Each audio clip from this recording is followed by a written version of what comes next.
Hello friends, welcome back to my YouTube channel. आज का हमारा टॉपिक है कि हम लोग बोर्ड एग्ज़ाम में अच्छे मार्क्स कैसे लाएं। किन किन बातों का ध्यान रखें तो बोर्ड एग्ज़ाम में हमारा 90+% कहीं नहीं जा रहा है। किन किन बातों का ध्यान रखकर अगर हम लोग पूरे साल पढ़ाई करें और किन किन बातों का ध्यान रख के बोर्ड एग्ज़ाम का कॉपी लिखें तो कॉपी हमारा बाकी स्टूडेंट से अलग दिखे, वो सब बातें हम यहाँ डिस्कस करेंगे। तो कुछ पॉइंट्स है, पहले उसको देख लेते हैं।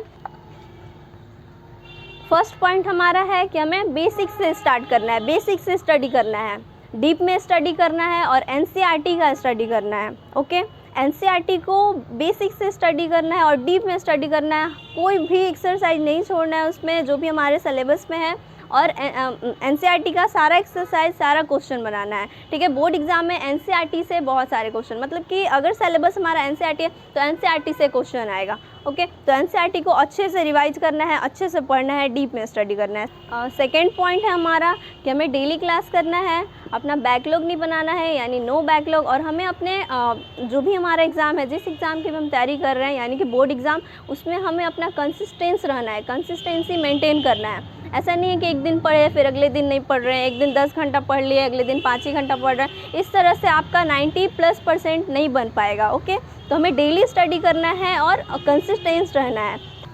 थर्ड पॉइंट है हमारा नोट्स बनाना है। हमें नोट्स अपना बनाना है, अपने हाथों से बनाना है। ऐसा नहीं कि हम अपने भैया का नोट्स ले लिए या फिर दीदी का नोट्स लिए, उनके नोट्स को लेकर के पढ़ रहे हैं, अपने हाथ का नोट्स नहीं है। वैसे हम लोग को याद करने में दिक्कत हो सकता है, या फिर उनका कुछ और लिखा हुआ है, वो अपने लैंग्वेज में हो सकता है लिखे कोई भी पॉइंट समझने के लिए, और आपको हो सकता है वो पॉइंट समझ में ना आए, आपको दिक्कत हो। तो आपको अपने हाथ से ही नोट्स बनाना है, और जहाँ पे भी आपको लगे कि अपना लैंग्वेज ठीक है या फिर टीचर कुछ पढ़ा रहे हैं तो वो सिर्फ बोल के निकल जा रहे हैं, उनको भी अपने नोट्स में लिखना है। एक बॉक्स बना लीजिए अपने फिर मतलब नोट्स कॉपी में, और वहाँ पे वो पॉइंट लिख दीजिए। जिस तरह से आपको समझ में आए उस तरह से आपको नोट्स बनाना है। नोट्स साफ़ सुथरा होना चाहिए ताकि आपको याद करने में आसानी हो। फोर्थ पॉइंट है हमारा डेली रिवीजन। हमें रिवीजन डेली करना है। जैसे ही हमारा एक चैप्टर कंप्लीट होता है उसके बाद हमें अपना रिवीजन करना है। ओके, रिवीजन हमें लिख लिख के करना है, लिख लिख के क्वेश्चन जो भी उसका आंसर है या फिर डेरिवेशन है उसको लिख लिख के प्रैक्टिस करना है। या फिर रिएक्शन है, अगर आप साइंस स्ट्रीम के बच्चे हैं तो रिएक्शन अगर केमिस्ट्री में है तो उसे आप लिख लिख के प्रैक्टिस कीजिएगा। लिख लिख के प्रैक्टिस करने से हमें चीज़ें बहुत जल्दी याद होती है, और बोर्ड एग्जाम में जाकर आपको एग्जामिनर को सुनाना नहीं है आंसर, उसके लिख के आना है। ठीक है, तो आपको लिखने की भी प्रैक्टिस होनी चाहिए। फिफ्थ पॉइंट हमारा PYQ यानी कि प्रीवियस ईयर क्वेश्चन पेपर। हमें बोर्ड एग्ज़ाम में बहुत सारे क्वेश्चन PYQ से डायरेक्ट एग्ज़ाम में देखने मिलते हैं, तो हमें PYQ को भी अच्छे से स्टडी करना है। उससे भी मतलब उसका भी कोई भी क्वेश्चन छोड़ना नहीं है, उसको अच्छे से पढ़ लेना है, कहीं से भी क्वेश्चन आ सकता है बोर्ड एग्ज़ाम में। ओके, 6 पॉइंट है हमारा टेस्ट। टेस्ट हम हो सकता है कि हम PYQ पहले से सॉल्व ना करें, और PYQ का ही मतलब जितना भी सेट है, मान लेते हैं 2021 का है, 22 का है, जो भी सेट है उसे टेस्ट के फॉर्म में भी दे सकते हैं, और हम लोग चेक कर सकते हैं ओरिजिनल। बोर्ड PYQ का भी पेपर ओरिजिनल है, कभी ना कभी बोर्ड एग्जाम में आया ही है, तो उससे उसका भी एक एक सेट उठा के हम लोग उसको टेस्ट फॉर्मेट में दे सकते हैं और देख सकते हैं कि हमारा कितना मार्क्स आ रहा है।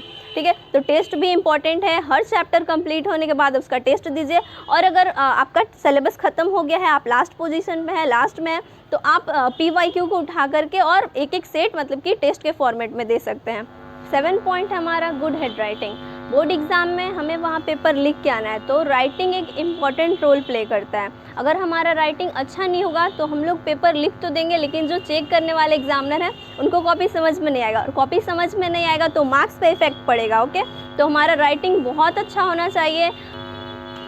8 पॉइंट है हमारा कि हम लोग ब्लैक पेन यूज करेंगे, ब्लू पेन यूज करेंगे और पेंसिल यूज करेंगे। मतलब ब्लैक पेन से अपना हेडिंग लिखेंगे, ब्लू पेन से अपना आंसर लिखेंगे, और पेंसिल का यूज हम लोग इंपॉर्टेंट पॉइंट को अंडरलाइन करने में करेंगे, या फिर अगर कहीं फिगर है तो फिगर को बनाने में हम लोग पेंसिल का यूज करेंगे। तो ये 8 पॉइंट आप बहुत इंपॉर्टेंट है, क्योंकि एग्जामिनर के पास आपका कॉपी जाएगा, वो आपको नहीं जानता है कि बच्चा कितना पढ़ने वाला है या फिर नहीं पढ़ने वाला है। ठीक है, तो कॉपी हमारा बहुत खूबसूरत होना चाहिए। खूबसूरत मीन्स मतलब बहुत अच्छा होना चाहिए, हैंड राइटिंग बहुत अच्छा होना चाहिए, लिखने का तरीका अच्छा होना चाहिए, फिगर जहाँ जहाँ पे भी आएगा तो आपको मेंशन करना है। तो ये 8 पॉइंट बहुत ज़्यादा इंपॉर्टेंट है, आप लोग इसका स्क्रीनशॉट ले लीजिए। फिर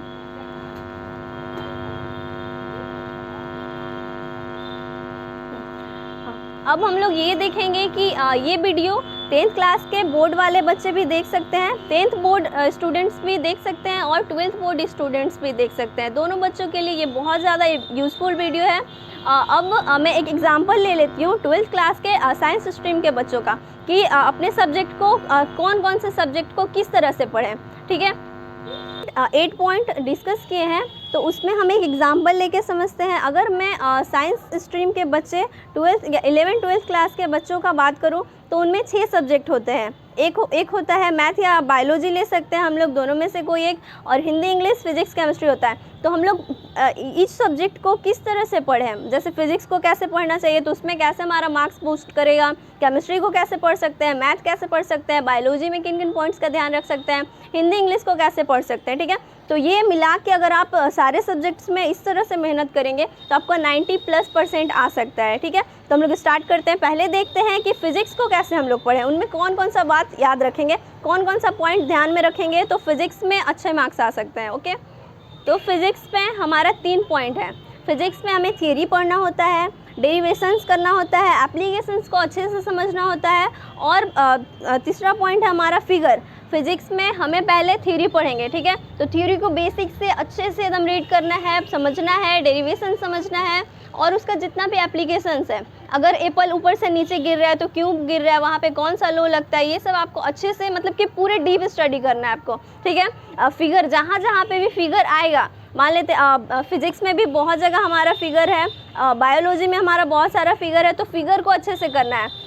हम एक एग्जांपल लेते हैं कि फिगर अगर एग्ज़ाम में आए तो हमें किस तरह से बनाना है। आप लोग ध्यान रखिए कि फिगर जब भी एग्ज़ाम में अगर किसी भी क्वेश्चन में उसमें फिगर हो तो आप लोग ज़रूर वहाँ पे फिगर दिखाइए, और फिगर को बड़ा बनाना चाहिए। अगर आप छोटा बनाएंगे तो कुछ सेकंड का फ़र्क पड़ेगा, और वही फिगर बड़ा बनाते हैं तो उसमें भी कुछ सेकंड का फ़र्क आएगा। तो मैं एग्जांपल बायोलॉजी का हार्ट का फिगर आपको दिखाती हूँ, और वो फिगर अगर कैसे बनाएंगे, फिर उसके आउटलाइनिंग कैसे करेंगे, तो वहाँ से आपका मार्क्स मतलब कि कॉपी अच्छा दिख सकता है। ठीक है, तो अगर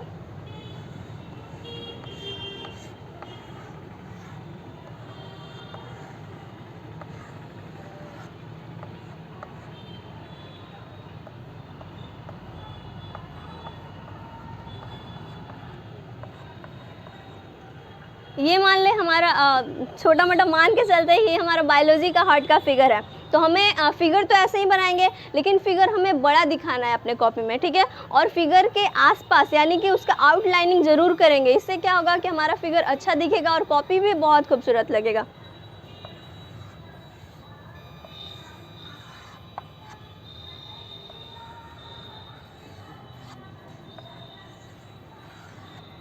फिजिक्स में और बायोलॉजी में आपका जहाँ पे भी फिगर आएगा, हम लोग फिगर को बना के इस तरह से इसका आउटलाइनिंग करेंगे, मतलब इसको बॉक्स में पैक कर देंगे। या फिर कहीं पे भी अगर मैथ में कोई भी फॉर्मूला आता है, आपको कोई भी अगर क्वेश्चन मिला उसमें अगर फॉर्मूला है तो आप फॉर्मूला को लिख के उसको बॉक्स में पैक कर दें। या फिर फिजिक्स में कोई भी डेरिवेशन आप लोग कर रहे हैं, नीचे जो भी लास्ट में उसका आंसर आ रहा है, उसका प्रूफ जो भी कर रहे हैं उसको फॉर्मूला में वो भी जो भी प्रूफ किए तो उसको बॉक्स में पैक कर दें। इससे आपका कॉपी बहुत अच्छा दिखेगा। ठीक है, नेक्स्ट सब्जेक्ट है हमारा केमिस्ट्री। केमिस्ट्री में हमारा 3 चीज़ होता है, केमिस्ट्री को 3 पार्ट में बांटा हुआ है, फिजिकल केमिस्ट्री, इनऑर्गेनिक और ऑर्गेनिक। ये तीनों ही पार्ट को पढ़ने का अलग अलग तरीका होता है। फिजिकल में हमारा थियरी भी है, उसमें न्यूमेरिकल भी करना होता है। इनऑर्गेनिक में हमें बहुत सारी चीज़ें याद रखनी पड़ती है, मतलब इनऑर्गेनिक में याद रखने वाला ज़्यादा है। फिजिकल केमिस्ट्री में आपको थियरी भी पढ़ना है, न्यूमेरिकल भी प्रैक्टिस करना है, मतलब इक्वल।